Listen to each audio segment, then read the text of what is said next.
Terima kasih kesempatan yang diberikan kepada kelompok 5, yaitu saya sendiri atas nama Leli Hayati Gea.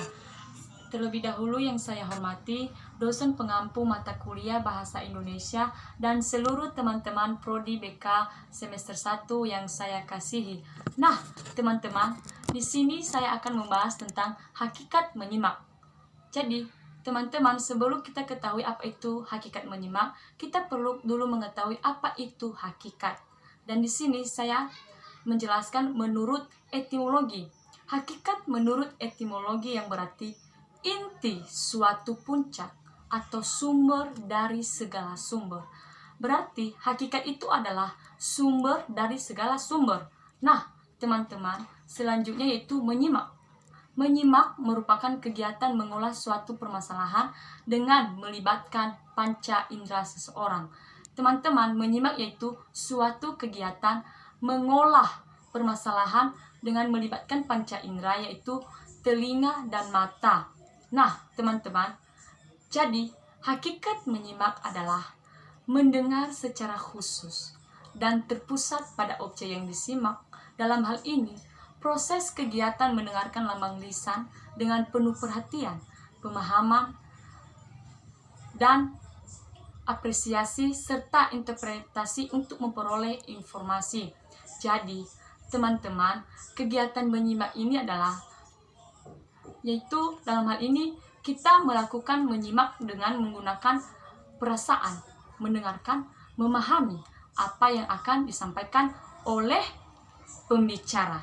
Nah, selanjutnya teman-teman, adapun menyimak menurut para ahli yaitu Jagon Tarigan.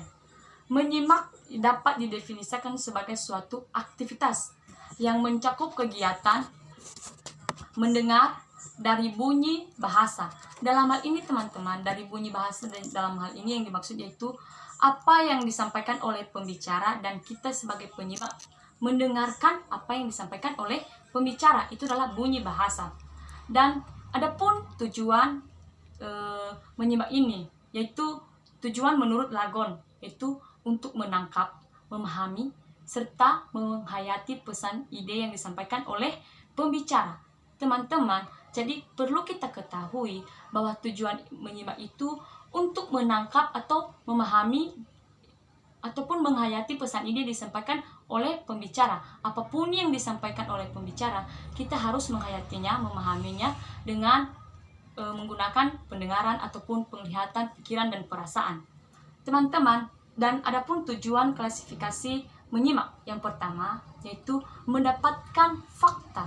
Benar teman-teman, kita sebagai penyimak ini kita mendapatkan fakta dengan melalui kegiatan menyimak ini.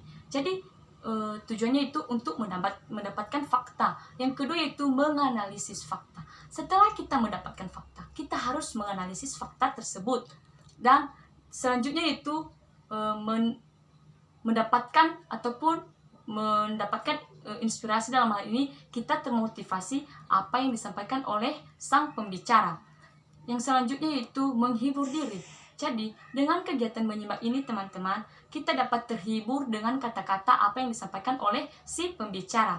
Selanjutnya teman-teman, saya akan menjelaskan tentang teknik-teknik menyimak yang efektif, yaitu menyimak dengan berkonsentrasi, memusatkan pikiran, perasaan, perhatian terhadap bahan simakan yang ingin kita dengar dari pembicara. Jadi teman-teman, tekniknya yaitu dalam hal ini, dalam menyimak, kita harus berkonsentrasi atau memusatkan perhatian kita dari apa yang disampaikan oleh pembicara. Jangan seseorang telah berbicara di depan kita, ataupun kita sebagai penyimak, dalam hal ini kita sebagai penyimak tidak fokus ataupun tidak berkonsentrasi dengan apa yang disampaikan oleh sang pembicara. Jadi dalam hal ini teman-teman, teknik yang lebih bagus ataupun yang efektif dalam hal ini adalah kita harus berkonsentrasi dan memberikan perhatian kita kepada sang pembicara, sehingga apa yang disampaikan oleh pembicara kita dapat mengaplikasikannya dalam kehidupan kita sehari-hari.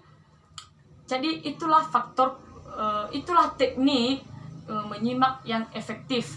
Selanjutnya yaitu teman-teman, adapun faktor-faktor yang dapat mengganggu kegiatan menyimak.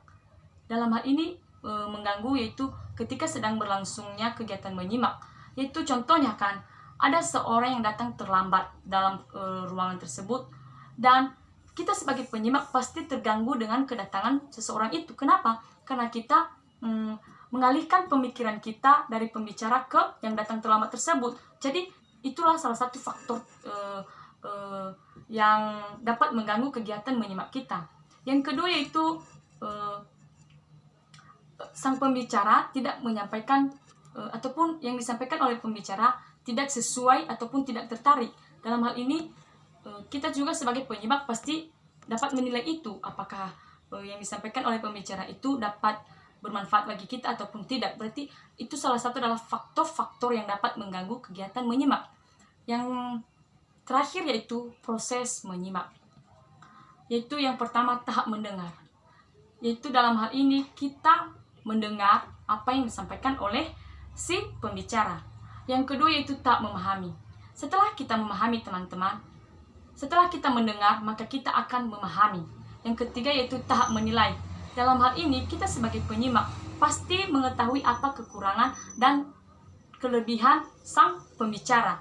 Yang ketiga yaitu tahap menanggapi, ataupun dalam hal ini tahap yang terakhir yaitu bagaimana kita mencamkan, mengaplikasikan ujaran ataupun apa yang disampaikan oleh sang pembicara. Jadi itulah hasil kelompok saya teman-teman, yaitu kegiatan menyimak. Sekali lagi saya tegaskan, hakikat menyimak adalah suatu kegiatan ataupun proses, dalam hal ini mendengarkan secara menggunakan telinga dan menggunakan mata untuk melihat apa yang disampaikan oleh pembicara. Dalam hal ini juga kita harus berkonsentrasi sehingga kita dapat menyimak dengan benar. Jadi sekian dari apa yang saya jelaskan.